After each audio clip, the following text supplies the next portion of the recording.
So, Harrison Price from the Historic Wall Center, and this segment is powered by Square. If you run a restaurant, you're too busy for this ad. You're thinking about how to get more orders flowing, new locations opening. You need to get more customers, keep them coming back. So, really, you're already thinking about Square because Square Restaurant Tech helps more than 400,000 restaurants do all those things and more. So, when you're thinking about your restaurant, think bigger and think Square. Go to squareup.com/ca/en/campaign/big INRST to see why Square is big in restaurants. Frank Corrado probably used Square last night because he's on the road right now with the Montreal Canadiens. You know what? I don't think I did, but I do see it everywhere. I've used it a lot. Very convenient, especially in this world where we're so cashless now. But I'm in, I don't know if you guys do this. I'm in Boston. Every time I come to the States, I make a point to have a little cash. Like, there's just something about... I do too. Ditto. Yeah, Ditto. I do too. Yeah. Even though, I have the U.S. credit card, I have my Canadian credit card, but there's just something about the States where I'm like, I need to have a little cash on me. I do it too, and here's why. Number one, they're not as connected as we are. I think that's true. My phone often has coverage issues in the US where I just don't have the connectivity. Secondly, there's a lot more street vending, particularly around stadiums, right? Yep. Like you got the guys, I ran into it the other day when I was down in Seattle, ran into it in Chicago when I was there a few weeks ago. And also because my bank will give me a better rate on U.S. cash than my credit card. So there's that too. Fair enough. Yeah. There you go. There you go. We kept you up later. The Canucks did, at the very least, watching whatever that was. That was a roller coaster because it looked like it was a walk and then it looked like a loss. And then there was some heroics only to be undone by Connor Zary. I mean, that was something else to start a season. I'm not going to make this about me, okay? But I'm just going to let you into my situation last night. I have two twin 7-month-old kids, and I'm in Boston, and I have a king-size bed all to myself, and I'm ready to have a beautiful sleep. Yeah. A good the best sleep you've had in 7 months. And the Canucks are playing at 10 p.m. Eastern time, but really that's 10:15 because of the, it's the home opener, so everything that comes with that. And the first period took a long time because there was an unfortunate injury to Kevin Rooney, and it's 4-1 after one. And in my head, I'm saying, one more goal and I go to sleep, right? That's what you're thinking? I'm thinking already. I'm like, it's just going to shut this down. Like this is over, right? And I stayed up a little longer, and I battled through to watch that. And I am so disappointed because I could have shut it down early and got like a solid 8 hours. And I think I still pushed 8 hours, but I didn't take full advantage of the situation thanks to the Canucks and their performance last night. We'll ask you our poll question. Feel free to go off the board. What scared you most? Goaltending, defense, Pettersson, or nothing? Just one game, as many of them were saying in the postgame last night. What scared me most? Goaltending scared me the most, although a close second is Pettersson. Like, is that not fair? And it's only one game, but you really get to see the difference when, if Demko's playing that game, healthy Demko, he's making one of those saves that he maybe could have had, but, it's not one you should have had. Like, he's making those. And then Pettersson is getting paid a lot of money now to not just be fine, to not just be okay. Like, you can't have the 5th highest cap hit in the NHL and just be the second best center on your team and just be okay. Like, it can't happen. He's got to be a big time difference maker, and he wasn't in game one. And, mixed with the goalie who doesn't exactly exude the same kind of confidence that Thatcher Demko does, those are the two things that I would be worrying about right now. But it is early. It's game one. I don't want to induce panic.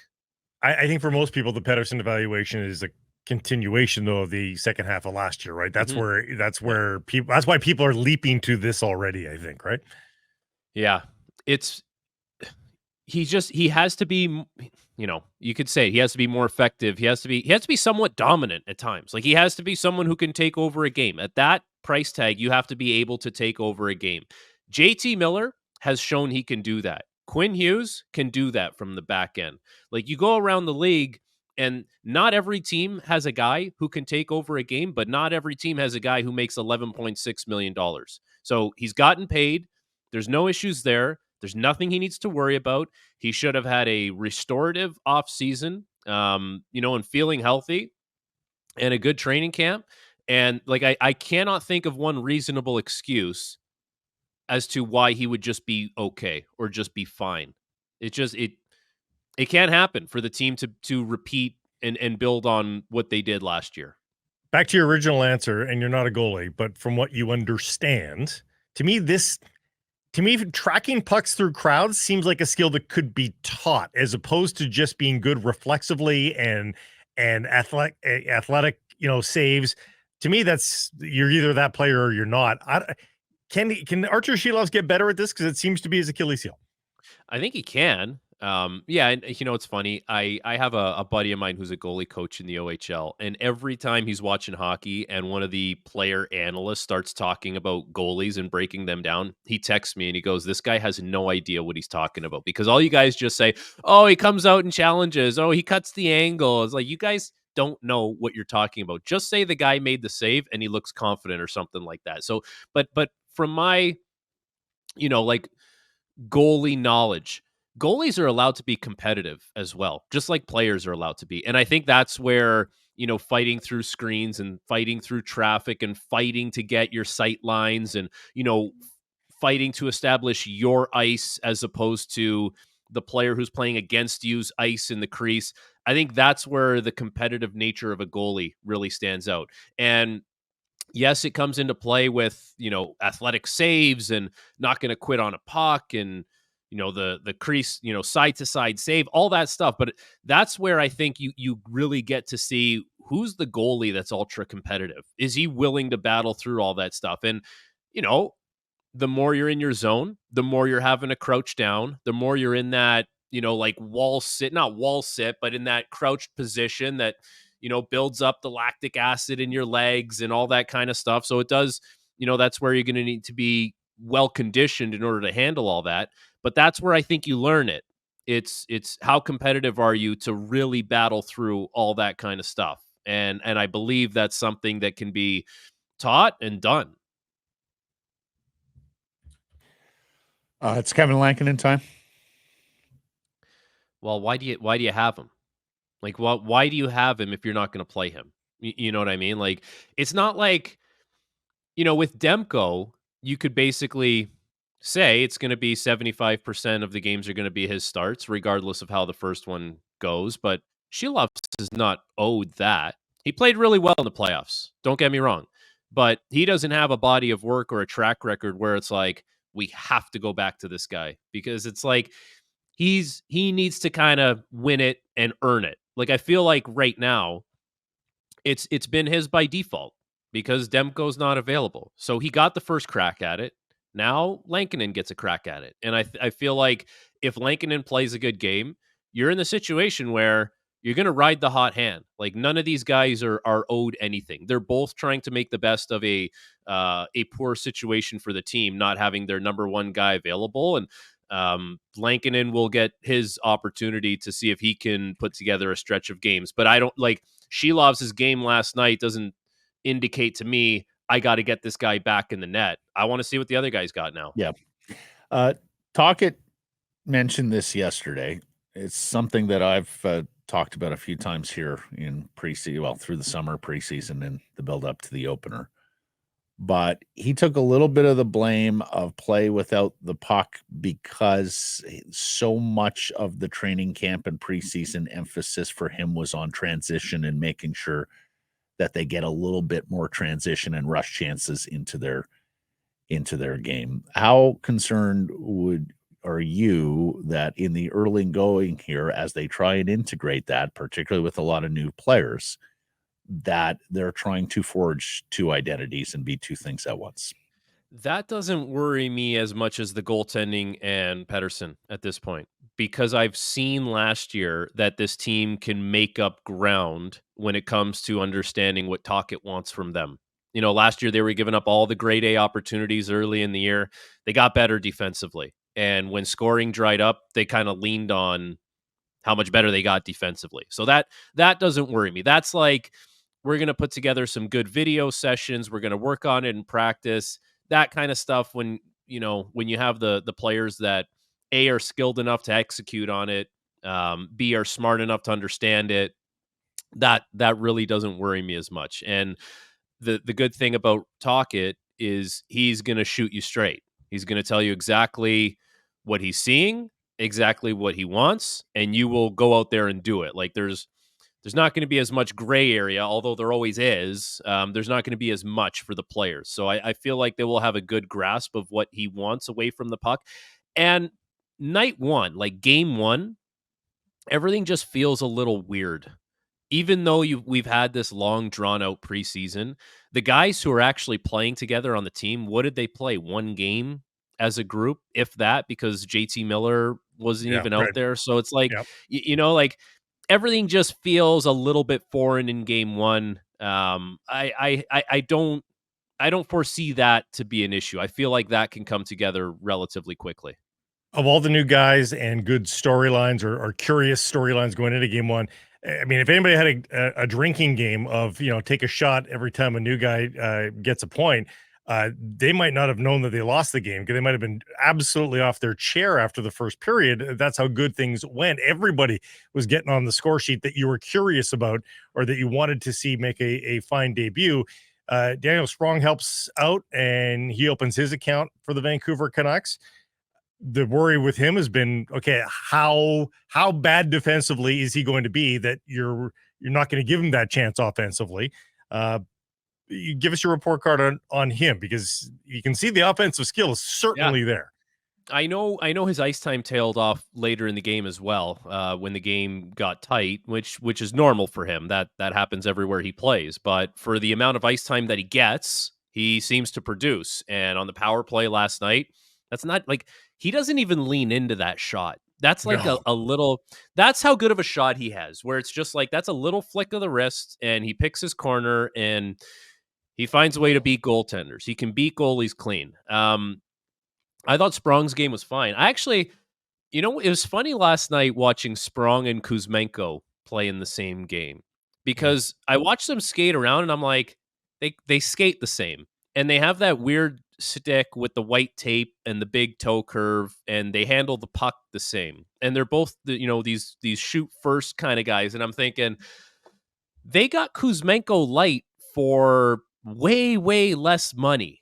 Like, he looks exactly the same out there. So I just, I think the Sprong thing, he's in a good situation in Vancouver. I liked his game for the most part. Now, here's where Canucks Twitter, I have to interact with Canucks Twitter, because the Rasmus Andersson goal, I believe, where he pinches in off the point and he gets that shot off in the slot.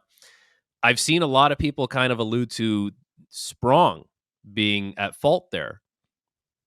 I think that's Pettersson's fault. And I'm not here to play the blame game. I just want to, like, break down the goal how I saw it. Mm-hmm. If you take a look, Pettersson kind of points to a guy and Sprong goes, okay. So basically Pettersson saying, I'm up where you're supposed to be. So go play low, play center, and be with that guy, lower in the zone. So then what happens is DeBrusk gets beat. Okay, he goes to double up coverage on the guy Sprong is with.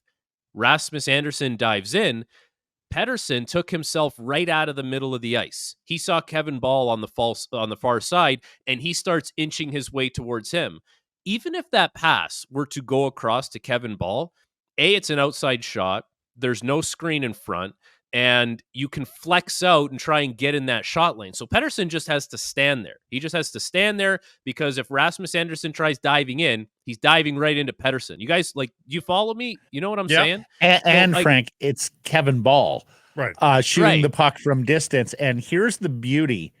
Has everybody seen these goal simulations that they have now at NHL.com?